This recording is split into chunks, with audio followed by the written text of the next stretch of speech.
Salam alaikum, shalom aleichem, que la paix soit sur vous. Bienvenue, mesdames, dans ce 34e épisode du podcast Fini les dettes, votre rendez-vous hebdomadaire pour reprendre le contrôle de vos finances et bâtir la vie que vous méritez. Ici, nous parlons d'argent entre femmes, sans tabou ni langue de bois, pour atteindre la liberté financière.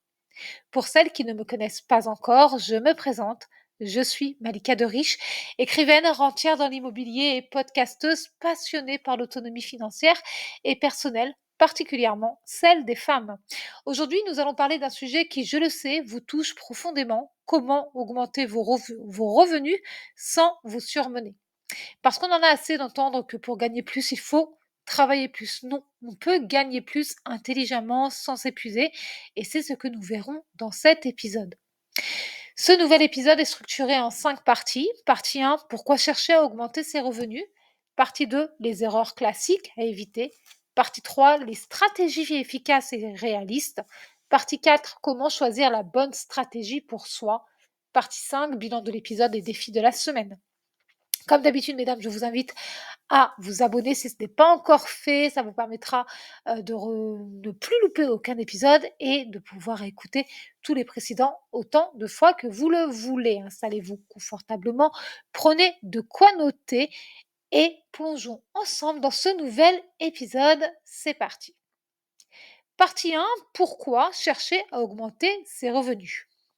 Peut-être que vous pensez que votre problème, c'est seulement de réduire vos dépenses, mais en réalité, parfois, ce n'est pas suffisant. Selon l'INSEE, en 2023, près d'un foyer sur trois en France dit avoir du mal à boucler les fins de mois, même en faisant attention. Augmenter ses revenus permet donc de respirer financièrement, d'atteindre ses objectifs plus vite, de se constituer une épargne, d'investir même avec un petit budget.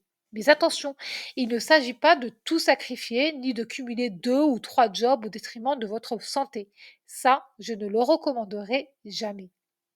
Pour augmenter ses revenus, on est parfois prêt à tout, quitte à commettre des erreurs parfois très coûteuses. Ce qui nous amène naturellement à la deuxième partie de cet épisode. Partie 2, les erreurs classiques à éviter. Quand on veut gagner plus d'argent, on fait parfois des choix précipités. Et forcément, on les regrette parfois amèrement. Et parfois même pendant très longtemps. Voici les pièges à éviter. Accepter un travail mal payé sous prétexte de faire rentrer de l'argent. Croyez-moi, ce n'est pas une bonne idée. Si vous voulez gagner plus d'argent, allez vers un emploi bien payé, voire même très bien payé. Il n'est pas question d'être payé au lance-pierre sous prétexte que c'est déjà ça. L'objectif, c'est d'augmenter vos revenus, pas votre charge mentale, pas de diminuer votre santé ni votre espérance de vie, ni de déprimer parce que vous ne gagnez pas assez d'argent. Petit 2, s'inscrire dans des plans douteux ou des miracles d'enrichissement rapide. On va éviter à tout prix tout ce qui ressemble de près ou de loin à un système pyramidal. Je vous explique rapidement ce que c'est qu'un système pyramidal. Il s'agit d'entreprises qui recrutent des personnes qui recrutent d'autres personnes avec l'approche suivante. Plus tu recrutes ou parraines selon le jargon de l'entreprise, plus on gagne d'argent. En réalité, seul là où les personnes au sommet de cette pyramide gagnent de l'argent. Tous les autres galèrent. Il en va de même pour les trucs du genre investis 250 euros et gagne 250 000 euros dans 2 mois. C'est simple. Si c'est trop beau pour être vrai, c'est du pipeau. Un mensonge. Les gens veulent juste votre argent. Ils s'en fichent royalement que vous en ayez besoin ou pas. Donc, on évite ce genre de choses. Petit 3, vendre des objets indispensables juste pour faire du cash. Je sais que quand on est au fond du trou, on se dit que le mieux, c'est de tout faire pour gagner de l'argent. Faire rentrer vite de l'argent. Mais si tu vends ton frigo ou ta voiture et que tu ne peux pas t'en passer, ne les vends pas. Tout ce que tu vas gagner en vendant ce dont tu as besoin, c'est de t'enfoncer dans tes problèmes et peut-être même d'entrer en dépression. Parce que, ok, une fois l'objet vendu, tu auras de l'argent. Mais ensuite, tu vas te rendre compte à quel point tu en avais besoin et tu feras tout pour te le racheter.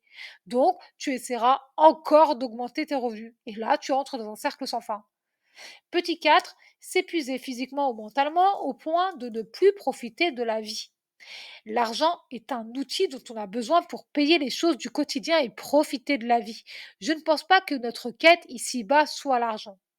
Gagner plus doit être au service de votre liberté, pas l'inverse. Ce n'est pas votre liberté qui doit que vous devez utiliser pour gagner plus d'argent. Heureusement, il y a des choses qu'on peut mettre en place. Voyons cela tout de suite. Partie 3, les stratégies efficaces et réalistes. Je vais partager avec vous 6 stratégies ou idées simples et réalistes. Petit 1, faites votre budget et suivez-le régulièrement. C'est vraiment la base de tout. Très souvent, on ne se rend pas compte qu'on a de l'argent parce qu'on le dépense sans s'en soucier. Alors qu'une bonne gestion financière et un suivi régulier du budget permet d'augmenter ses revenus de plusieurs dizaines, voire même plusieurs centaines d'euros par mois. Oui, juste en se rendant compte de ce qu'on fait de son argent, on peut améliorer ses finances, prendre de bonnes habitudes, être en meilleure santé physique et mentale. Monétiser une compétence déjà acquise. Exemple, faites de l'aide aux devoirs, vendre vos pâtisseries maison, donner des cours en ligne, proposer vos services sur Fiverr ou Malte.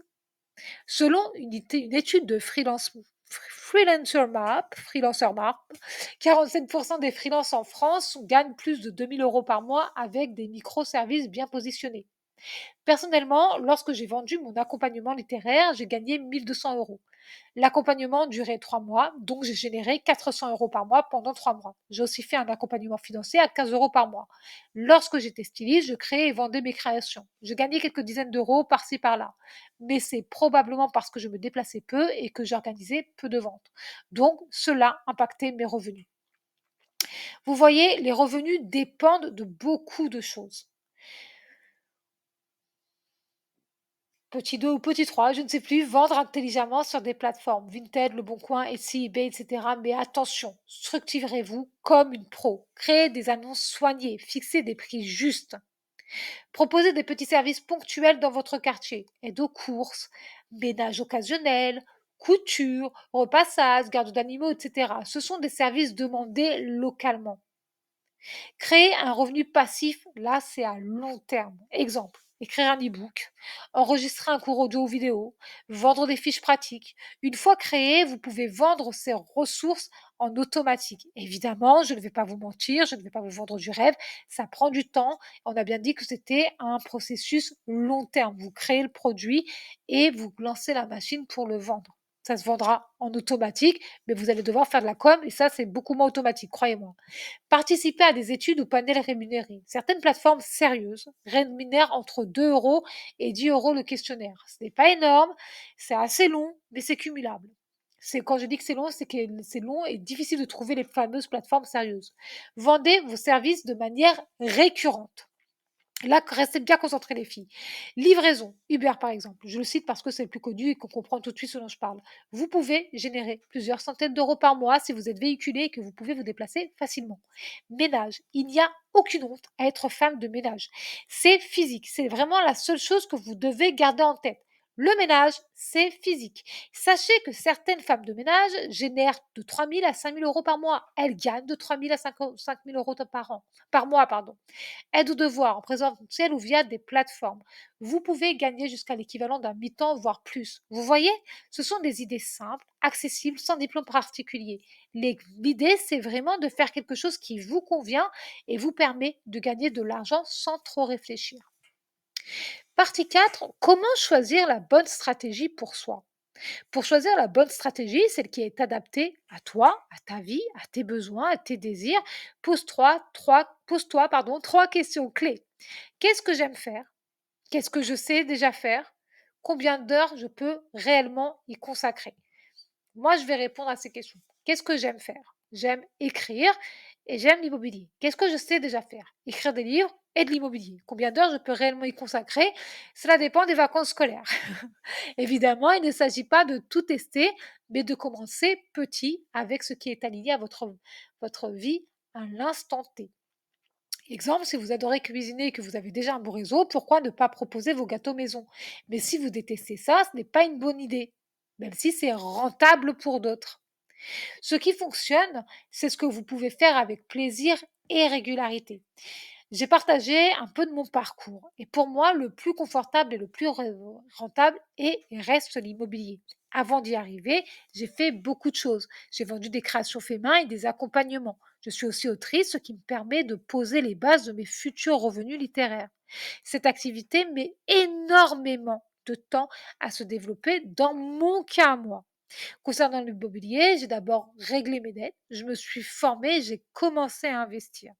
Lorsque j'ai besoin d'augmenter mes revenus, je propose des box ou des packs de mes livres à un prix exclusif. En général, ça tourne aux alentours de 50 ou 55 euros la box. J'aimerais avoir le temps de développer cet aspect de mon activité littéraire, mais pour le moment, je n'en ai pas le temps. Je manque de ce moyen qu'on appelle temps. Parce que là encore, il s'agit de faire au mieux et de continuer d'avancer vers son objectif. Vous voyez, je partage ça avec vous pour vous montrer que tout le monde progresse et avance à son propre rythme et à sa propre manière. Peut-être que pour vous, écrire un livre ou construire une carrière littéraire, ça vous dépasse, c'est même hors de question et c'est OK. Posez-vous la question, qu'est-ce que vous aimez faire? Qu'est-ce que vous avez déjà fait et combien de temps vous disposez pour le faire? Partie 5, bilan de l'épisode. Voilà ce qu'il faut retenir aujourd'hui. Vous n'êtes pas obligé de vous épuiser pour gagner plus. Il existe des solutions simples à votre portée, même si vous avez peu de temps. Commencez par ce que vous aimez, ce que vous savez et ce que votre entourage recherche.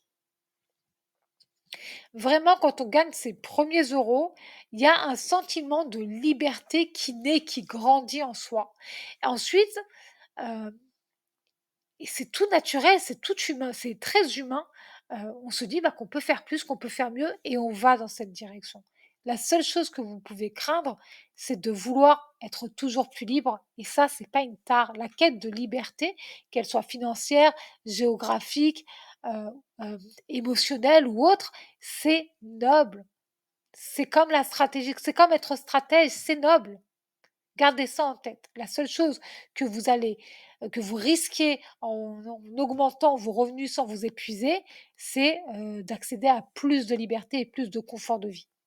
Passons maintenant au défi de la semaine. Je vous invite à prendre 30 minutes pour lister toutes les compétences ou talents que vous avez déjà, même les plus simples ou les plus ordinaires. Puis, choisissez une seule action à tester cette semaine pour générer un petit revenu supplémentaire. Partagez-moi en commentaire ce que vous avez choisi, ça m'intéresse et puis ça peut aider, inspirer et motiver d'autres femmes qui nous écoutent. Si cet épisode vous a inspiré, partagez-le avec une amie, une collègue, une sœur, une femme de votre entourage. Je suis certaine qu'elle vous remerciera et moi aussi, vous pourriez lui ouvrir une porte qu'elle n'osait pas franchir. Je vous rappelle que mon livre Fini les dettes est disponible partout pour celles qui veulent aller plus loin. Dans le prochain épisode, nous parlerons d'un sujet qui, j'en suis certaine, va beaucoup vous intéresser. Il s'agit de comment finir le mois sans être en découvert. Je vous partagerai mon plan en 3 étapes et vous verrez que c'est possible de ne plus vivre dans le rouge. C'est non seulement possible, mais c'est aussi génial. Personnellement, je ne suis plus jamais en découvert depuis que j'ai remboursé toutes mes dettes en 2013, donc il y a depuis 12 ans. Le prochain épisode est un épisode ultra pratique que j'en suis sûre vous ne voulez pas manquer. On se retrouve ici mardi prochain à 14 heures. D'ici là, mesdames, prenez grand soin de vous et de vos finances et souvenez-vous, la réussite est entre vos mains. Bye bye.